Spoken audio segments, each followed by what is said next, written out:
Alhamdulillah, alhamdulillah ala ni'matil iman, alhamdulillah ala ni'matil islam. Innal hamdalillah nahmaduhu wa nasta'inuhu wa nastaghfiruh wa na'udzu billahi min shururi anfusina wa sayyiati a'malina. Man yahdillah fala mudilla lahu wa man yudlilhu fala hadiya lahu. Wa ashhadu an la ilaha illallah wahdahu la syarika lahu. Lahul mulk وله الحمد وهو على كل شيء قدير وأشهد أن محمدا عبده ورسوله وحبيبه وخليله صلوات ربي وسلامه وبركاته عليه وعلى آله وأصحابه ومن تبعهم بإحسان إلى يوم الدين أما بعد فيا عباد الله أوصيكم ونفسي بتقوى الله فقد فاز المتقون. Wahai manusia-manusia yang beriman, saya wasiatkan kepada diri saya dan kepada semua yang hadir di tempat ini agar senantiasa bertakwa kepada Allah Azza wa Jalla. Hanya mereka yang diterima amalannya, hanya mereka yang akan hidup berbahagia, hanya mereka orang-orang yang sukses di dunia dan di akhirat. Allah Jalla Jalaluh mengulangi perintahnya dan para rasul menyampaikan berulang kali, dan para pewaris Nabi diteruskan perintah itu untuk mereka. Ya ayyuhalladzina amanu taqullah, wahai orang-orang yang beriman, bertakwalah kalian kepada Allah. Kalimat yang sering kita dengar, yang terus diulang-ulang, karena kita memang sering lupa. Haqqa tuqatihi, ketakwaan yang sebenarnya bukan sekedar tulisan yang dipampang, bukan sekedar ucapan yang diungkapkan, tapi sesuatu yang diyakini oleh jiwa kita, kemudian diucapkan dengan lisan kita dan dipraktekkan dengan raga kita. Dan Allah mengatakan wala tamutunna illa wa antum muslimun. Kalian jangan mati kecuali dalam kondisi Islam. Yang menjadi standar orang baik bukan sekarang, tapi tatkala ajal menyebut kita. Jamaah rahimakumullah, setiap hari kita keluar rumah kita, orang-orang juga keluar dari rumahnya. Anak-anak juga berangkat ke sekolahan. Besok mereka akan melakukan itu lagi. Terus rutinitas yang dikerjakan oleh manusia. Ada yang ke pasar, ada yang ke kantor, ada yang ke pabrik, ada yang di jalanan. Semuanya mencari apa? Mencari uang, mencari harta. Allah telah menanamkan di dalam jiwa kita kecintaan kepada harta. Zuyyina linnas hubbus syahawat minan nisa wal banin wal qanatiril muqantarati minadh dhahabi wal fiddah wal khaylil musawwamati wal an'ami wal harth dzalika mata'ul hayatid dunya wallahu 'indahu husnul ma'ab. Allah menjelaskan kepada kita bahwa telah ditanamkan kecintaan syahwat kepada wanita, kepada anak-anak, kepada harta yang berlimpah ruah, yang bertumpuk-tumpuk. Dulu kuda-kuda yang mewah, sekarang mobil-mobil yang mewah. Pertanian, peternakan, itu sesuatu yang sudah dicintakan kepada kita. Itu kesenangan kehidupan dunia. Tapi di sisi Allah ada tempat kembali yang baik. Lihatlah orang terkaya di dunia ini. Kemana dia bawa hartanya? Dia tinggal. Dia tinggal selama-lamanya di muka bumi ini. Di negeri ini kita sering membaca 10 orang terkaya. 1 fulan, 2, 3, 4, 5, 6, 7, 8, 9, 10. Semua hartanya ditinggal. Hati-hati dengan dunia ini. Jangan sampai kita tertipu. Silahkan bekerja, silahkan cari harta, tapi ambisi kita bukan dunia. Karena kita nggak lama tinggal di dunia, jemaah. Sungguh sangat bodoh manusia yang menimbun hartanya di sebuah tempat. Dia taruh di brankas, tiap hari dia kumpulkan di sana, kemudian setelah itu dia tinggal selama-lamanya. Kemana akalmu? Bukankah engkau capek menumpuk harta itu? Bukankah engkau sekolah tahunan untuk mendapatkan harta itu? Dan engkau udah dapat. Kenapa engkau nggak bawa? Kenapa kau tinggalkan? Selama-lamanya kau tinggalkan di muka bumi. Dan kebanyakan kita seperti itu. Hanya bekerja dan terus bekerja, kemudian pergi meninggalkan dunia. Ahibati fillah. Sebagian kita sudah hidup menderita jiwanya. Maka disebutkan oleh WHO sudah ada 1 miliar manusia yang sakit jiwa, sakit mental. Kata Nabi SAW mengingatkan para sahabatnya, kaifa antum idza futiyat alaikum Faris wa Rum, ayu qaumin antum? Kira-kira bagaimana kondisi kalian? Nabi menyampaikan ini dalam kondisi sahabat susah, tidak tahu apa yang besok mereka makan. Dalam kondisi sebagian sahabat ketika berangkat perang, sehari hanya makan 1 butir kurma. Sehari hanya 1 butir kurma. Rasulullah SAW menyampaikan ini dalam kondisi sahabat berangkat perang, dalam kondisi tidak ada alas kaki buat mereka, sampai kuku mereka ngelupas. Nabi menanyakan kepada mereka yang hidup menderita secara harta pada waktu itu, kira-kira bagaimana kondisi kalian apabila Persia dan Romawi ditaklukkan, kemudian harta mereka dibagikan kepada kalian? Ayu qaumin antum? Kira-kira kalian jadi orang yang seperti apa? Kata Abdurrahman bin Auf, nakun kama qala Allah atau kama yaqulullah. Kita akan menjadi manusia seperti yang Allah inginkan, yang Allah perintahkan. Kata Nabi SAW, awa ghaira dhalik, mungkin gak seperti itu, kata Nabi SAW. Jamaah, kita pernah susah secara ekonomi. Ingat dulu mungkin ketika motor kita motor bekas. Ingat dulu ketika kita sebagian belum menikah, nggak punya apa-apa. Kemudian terus bertingkat kondisi ekonomi kita. Semakin membaik. Dan terus Allah kasih lagi kepada kita. Sekarang bagaimana kondisi kita? Abdurrahman bin Auf mengatakan kita akan menjadi orang seperti yang diinginkan oleh Allah dan Rasulnya. Tapi kata Nabi SAW, mungkin nggak seperti itu kalian. Apa yang akan terjadi? Tatanafasun. Yang pertama, kalian akan bersaing. Udah punya harta banyak, yang seharusnya hidup tenang, sakit jiwa. Terus dia bersaing.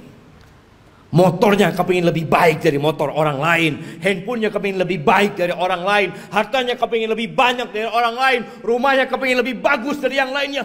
Terus didorong oleh penyakit. Tatanafasun. Itu yang akan terjadi. Oke. Bersaing boleh kan? Selama kita tidak menzalimi orang lain. Tapi Nabi SAW mengatakan itu hanya awal yang akan terjadi. Yang kedua, thumma tatahasadun. Kalian akan saling hasud setelah itu. Karena dunia ini sempit, jamaah. Kursi-kursi itu terbatas. Kalau sudah ada yang duduk di sana, yang lain nggak bisa duduk di situ. Dia harus turunkan dia. Dia harus menggantikan posisi itu. Kalian akan saling hasut. Kita lihat orang-orang yang di pasar. Bagaimana kondisi jiwa mereka. Yang mungkin tampak sehat-sehat menurut kita, tapi sakit jiwanya. Nabi menyampaikan kalian akan saling iri. Kalian akan saling hasut. Nggak suka orang lain lebih baik dari dia daripada sisi. Nggak suka dia. Padahal saudaranya Muslim. Yang seharusnya dia bergembira dengan kegembiraan saudaranya. Yang seharusnya dia cinta kepada saudaranya seperti dia mencintai diri dia sendiri. Tapi itu tidak terjadi. Kalian akan hasut, akan iri. Selesai enggak? Yang ketiga, thumma tatadabarun. Kalian enggak saling bertegur sapa. Enggak kepingin ketemu. Kalau ketemu sama saudaranya sakit hatinya. Selesai? Belum. Yang keempat, yang akan dibawa pulang, yang akan dibawa tidur, yang akan dibawa makan, thumma tatabaghadun. Kemudian kalian akan saling membenci. Kalian akan bermusuhan dengan saudara kalian sendiri. Ahibati fillah. Itu penyakit yang sudah menimpa kita. Nabi alaihissalatu wassalam mengatakan, dabba ilaikum da'ul umam. Sudah menyerang kalian penyakit-penyakit umat yang sebelumnya. Iri dan dengki. Ahibati fillah. Tidak dilarang kita mengumpulkan harta. Tapi tolong niatnya yang diperbaiki.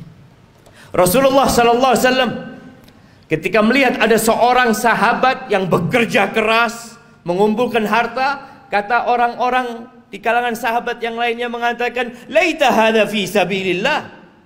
Aduhai kalau kekuatan dia, energi dia itu disalurkan di jalan Allah, di jihad fi sabilillah.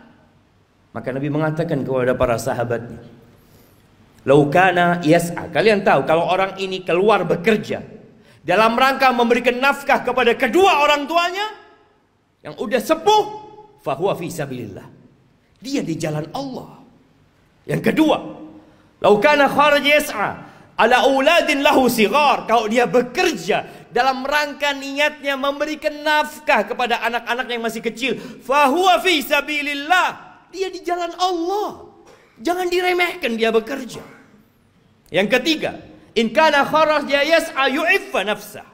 Kalau dia keluar bekerja dalam rangka menjaga kehormatan dirinya, agar dia tidak jadi benalu di masyarakat, dia tidak menyusahkan orang lain, dia sedang ingin menjaga kehormatan dirinya, nggak ingin minta-minta sama orang, fahuwa fi sabilillah, maka dia pun di jalan Allah.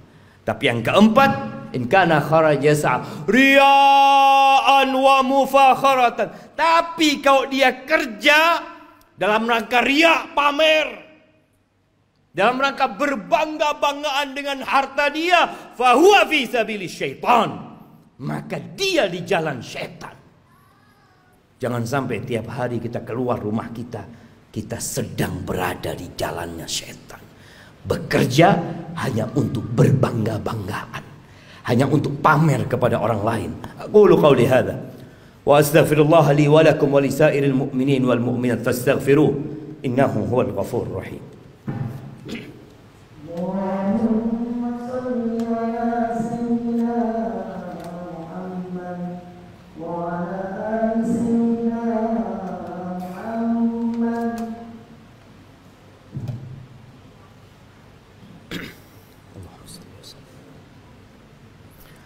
Alhamdulillah wa kafa, wassalatu wassalamu ala nabiyil mustafa sayyidina wa maulana Muhammadin wa ala alihi wa ashabihi wa man iqtafa, amma ba'd. Ahibati fillah, berapa banyak dari orang-orang yang kita kenal yang telah pergi meninggalkan dunia ini, dan kita tahu hasil usaha dia, rumah yang dibangun, motor yang dimiliki, dan harta yang lainnya nggak dibawa. Nabi alaihissalatu wassalam mengatakan, yatba'ul mayyit thalath. Yang ikut jenazah kita kalau kita mati 3. Maluhu wa ahluhu wa amaluhu. Apa yang ikut mengantarkan ke kuburan? Diantar pakai mobil-mobil, semua pada ikut ke sana. Hartanya ikut berangkat. Kalau dia orang kaya, punya banyak anak buah, anak buahnya ikut mengantarkan ke kuburan. Kalau dia orang terkenal yang banyak fan-nya, akan banyak yang ikut mengantarkan ke kuburan. Ya, keluarga, harta ikut. Yang ketiga amal. Yang 2 pulang. Tuh kita lihat ribuan orang yang mungkin mengantarkan jenazah. Ada 1 yang mau tinggal di dalam? Nggak ada. Anaknya mungkin. Orang tuanya mungkin. Kawan dekatnya? Nggak ada. Anak buahnya yang dia kasih bayaran, yang terus dibayar, mau menemani majikannya di dalam kuburan? Nggak ada. Siapa yang menemani? Amaluhu, bas amalnya. Maka segera beramal. Badiru bil amal. Kata Nabi SAW, segera kalian beramal. Segera. Fitanan kaqita'il lailil muzlim. Sebelum datang fitnah-fitnah, ujian-ujian, kekacauan-kekacauan yang seperti potongan malam yang gelap gulita. Apa yang terjadi ketika datang fitnah itu jemaah? Kalau kita menunda-nunda beramal, menunda-nunda hijrah kita, menunda-nunda untuk berubah jadi orang baik, yusbihur rajulu mu'minan wa yumsi kafiran. Paginya masih beriman, paginya masih beriman, sorenya sudah kafir. Wa yumsi mu'minan wa yusbihu kafiran. Sorenya masih beriman, datang kajian mungkin dia, masih sholat asar, subuhnya sudah kafir. Kenapa itu terjadi? Yabi'u dinahu bi'aradin minad dunya. Dia jual agamanya. Dia jual. Dia barter dengan sedikit kenikmatan dunia. Nggak lagi mikir halal haram. Yang ada dalam benaknya harta, jabatan, kedudukan. Padahal semua itu akan ditinggalkan. Maka ahibati fillah, hari ini hari Jumat. Harinya bersalawat buat Nabi alaihi salatu wassalam. Harinya dianjurkan kita membaca suratul Kahfi. Baca tuh surat Kahfi. Baca dengan artinya. Baca pesan-pesan Allah kepada kita agar kita tidak diperbudak dengan harta kita. Biasanya imam kalau sholat Jumat itu membaca 2 surah. Sabbihisma rabbikal a'la dan hal ataka hadithul ghasiyah. Tolong pulang dari sini baca tafsirnya. Sehingga kita tahu pesan-pesan yang Allah sampaikan agar kita tidak lebih mementingkan kehidupan dunia. Kata Allah, bal tu'thirunal hayatad dunya. Tapi kalian udah dikasih nasihat, tetap kalian lebih mementingkan kehidupan dunia. Wal akhiratu khairu wa abqa. Akhirat itu lebih baik dan lebih kekal. Ahibati fillah, innallaha wa malaikatahu yusalluna 'alan nabi ya ayyuhalladzina amanu sallu 'alaihi wa sallimu taslima. Allahumma salli wa sallim وزد وبارك وأنعم على عبدك ورسولك حبيبنا وسيدنا محمد. اللهم اغفر للمؤمنين والمؤمنات والمسلمين والمسلمات الأحياء منهم والأموات إنك سميع قريب مجيب الدعوات. اللهم منزل الكتاب مجري السحاب هازم الأحزاب اهزم أعداءك أعداء الدين يا رب العالمين. اللهم اهزم أعداءك أعداء الدين يا رب العالمين. ربنا ظلمنا أنفسنا وإن لم تغفر لنا وترحمنا لنكونن من الخاسرين. ربنا لا تزغ قلوبنا بعد إذ هديتنا وهب لنا من لدنك رحمة إنك أنت الوهاب. ربنا آتنا في الدنيا حسنة وفي الآخرة حسنة وقنا عذاب النار. وسبحان ربك رب العزة عما يصفون وسلام على المرسلين والحمد لله رب العالمين.